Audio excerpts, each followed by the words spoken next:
Baik, bismillah, assalamualaikum warahmatullahi wabarakatuh. Kembali lagi dengan channel saya Haris Fauji, channel YouTube Emas Tang Dunia Pendidikan dan Pekerjaan Operator Sekolah. Baik teman-teman, sebelumnya jangan lupa ya subscribe channel ini Haris Fauji, nyalakan loncengnya. Baik teman-teman, mungkin informasi ini agak sedikit telat ya teman-teman, tapi semoga masih bisa tersampaikan. Informasi terkait Code Up Dapodik 2026 ya teman-teman. Maksudnya itu batas akhir sinkronisasi sampai tanggal 31 Agustus untuk agar mendapatkan dana BOSP di tahun 2025 ya teman-teman. Nah ini di SP Datadik ada hitung mundurnya teman-teman nih, agenda penting cut off BOSP. 3 hari 14 jam 2 menit 1 detik lagi ya teman-teman. Nah ini saya buat video ini di tanggal 28 Agustus di jam 10 pagi nih ya teman-teman. Kurang lebih 3 harian lagi. Jadi teman-teman yang dapodiknya belum selesai, terutama di peserta didiknya teman-teman, pastikan peserta didiknya jumlah real dengan jumlah di Dapodik sudah sesuai. Contoh misalkan realnya ada 100, berarti di Dapodik usahakan sudah 100. Dan ada beberapa poin yang harus diperhatikan ketika si anaknya itu, si siswanya itu sudah masuk Dapodik. Kita nanti bahas satu persatu. Ini ya teman-teman. Jadi cut off BOSP ini penting data peserta didik terlebih dahulu ya teman-teman. Oke, kita bahas satu-satu. Tapi yang saya masih bingung sampai saat tanggal ini 28 Agustus dari Dapodik Official, dari Direktorat SD, SMP maupun SMA belum ada webinar terkait cut off BOSP ini ya teman-teman. Ini kita lihat aja di channel YouTube-nya siapa ya? Direktorat SMP belum ada terkait webinar BOSP. Kalau tahun lalu ada ya teman-teman. Nah ini tahun lalu yang mana ya? Nah ini ya teman-teman. Nah ini tahun lalu webinar sinkronisasi cut off Dapodik BOSP tahun 2025. Berarti ini kan tahun 2026 itu belum ada webinarnya. Selanjutnya kan diperjelaskan apa aja yang harus dipersiapkan, apa saja yang harus dilengkapi agar nanti kita dapat dana BOSP. Nah, untuk Dapodik 2026 ini sampai tanggal 28 Agustus belum ada webinar terkait hal itu. Entah kenapa ya teman-teman, saya juga bingung. Biasanya tiap tahunnya itu ada webinar, tapi sampai sekarang belum ada webinar. Makanya saya ambil kesimpulan untuk apa saja yang harus dipersiapkan sebelum sampai tanggal 31 Agustus. Ini saya ngambil data tahun kemarin ya teman-teman. Ini tahun 2025. Mungkin nanti di tahun sekarang 2026. Berarti kan ini Dapodik 2026 agar mendapatkan dana BOSP di tahun anggaran 2026 ya teman-teman. Nah ini. Ya enggak sih, ini tahun Dapodik 2026 kan ya teman-teman. Ini ya teman-teman. Nah ini Dapodik 2026 berarti agar dapat dana BOSP di tahun anggaran 2026. Benar ya teman-teman. Nah, apa saja yang harus dipersiapkan? Ini ya teman-teman. Ini saya belum ada webinar ya teman-teman. Kita belum ada webinar ini. Saya ngambil data webinar dari yang tahun kemarin, yaitu webinar tahun 2025. Yang pertama yang harus teman-teman persiapkan sebelum cut off BOSP di tanggal 31 Agustus. Yang pertama, sudah memilih menerima BOSP di Dapodik. Yang ini ya teman-teman. Nah ini pastikan teman-teman di beranda di menu status BOSP sudah di sini ya teman-teman. Nah dipilih bersedia menerima BOSP. Kalau teman-teman menolak berarti otomatis nolak BOSP dan tidak akan mendapatkan dana BOSP. Nah pastikan teman-teman sudah memilih bersedia menerima BOSP. Yang kedua, sudah sinkronisasi sebelum 31 Agustus ya teman-teman. Nah ini teman-teman pastikan teman-teman sudah sinkronisasi, apalagi yang belum sama sekali sinkronisasi. Kalau belum sinkronisasi berarti data siswanya, kita fokus di data siswa dulu ya teman-teman. Data siswanya itu belum dikirim ke pusat. Mungkin kalau teman-teman sudah sinkronisasi misalnya di tanggal 20 Agustus, misalkan siswanya baru dimasukin 90, berarti sudah kekirim 90 peserta didik. Nanti sinkronisasi lagi, baru masukin data siswa lagi jadi 100, sinkronisasi lagi nanti ke pusat, berarti datanya 100 siswa ya teman-teman. Intinya sebelum 31 Agustus itu teman-teman siswanya sudah masuk semua ke Dapodik sebelum tanggal 31 Agustus. Sudah masuk Dapodik dan sudah sinkronisasi sebelum tanggal 31 Agustus. Kalau teman-teman contoh misalkan terakhir siswanya itu 100 nih sebelum tanggal 31 sinkron. Nah, misal teman-teman kelupaan atau lupa ada 2 siswa yang belum masuk di Dapodik teman-teman, tapi teman-teman baru masukin ke Dapodik itu di tanggal 1 September atau 2 Septembernya, misalkan 2 siswa jadi 102.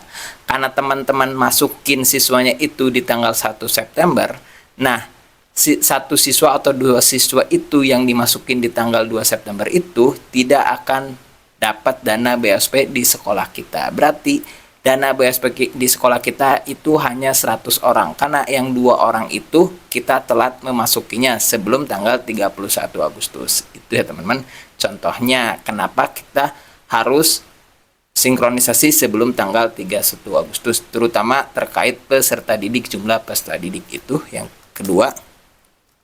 Yang ketiga, izin operasional. Nah, kalau tahun kemarin ketika webinar tahun 2020, izin operasional itu masih berlaku ya teman-teman. Jadi kan setiap sekolah ada izin operasionalnya. Pastikan izin operasionalnya masih berlaku ya teman-teman. Cek di verbal SP-nya sampai kapan izin operasionalnya berlakunya. Cek di verbal SP. Yang selanjutnya, semua siswa sudah memiliki NISN ya teman-teman. Nah, ini pastikan sudah masuk Dapodik dan pastikan juga siswanya itu sudah memiliki NISN, karena kan semua siswa itu pasti memiliki NISN dan setiap siswa itu satu NSN, nggak mungkin ada yang ganda. Kalau ada yang ganda, kita langsung ke poin selanjutnya teman-teman. Kalau ada yang ganda, berarti teman-teman segera diperbaiki ya teman-teman. Nah, pastikan juga di verbal PD-nya jumlah siswanya sudah sesuai ya teman-teman. Nah, ini saya belum sesuai nih. Di sini lihat di hijaunya ini 93. Di Dapodiknya itu 94. Berarti masih ada satu siswa yang belum masuk verbal PD. Kita tunggu saja ya teman-teman. Karena saya tadi baru sinkron itu tadi pagi ya teman-teman. Nah, ini mana? Nah, ini tadi saya sinkron itu 28 Agustus ya teman-teman. Nah, ini saya buat video itu sekarang juga di hari yang sama tapi di jam yang berbeda.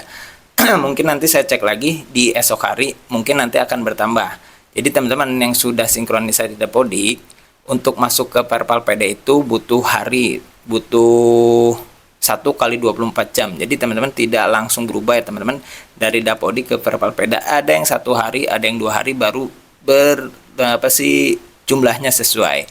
Dan pastikan tidak ada yang residu juga teman-teman. Dan pastikan teman-teman juga dilihat siswanya ini sudah memiliki NISN atau belum. Kalau untuk jenjang SMP ke atas biasanya otomatis mendapatkan NISN ya teman, NISN dari jenjang sebelumnya.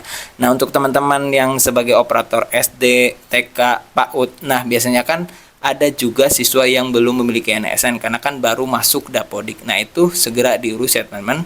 Segera kalau siswanya belum memiliki NISN, segera kalau tidak salah diinputkan di Dapodiknya. Kalau yang SD atau TK teman-teman, di menu peserta didik nanti diinput secara benar datanya, nanti secara otomatis di verbal PD-nya itu nggak sampai 1 hari.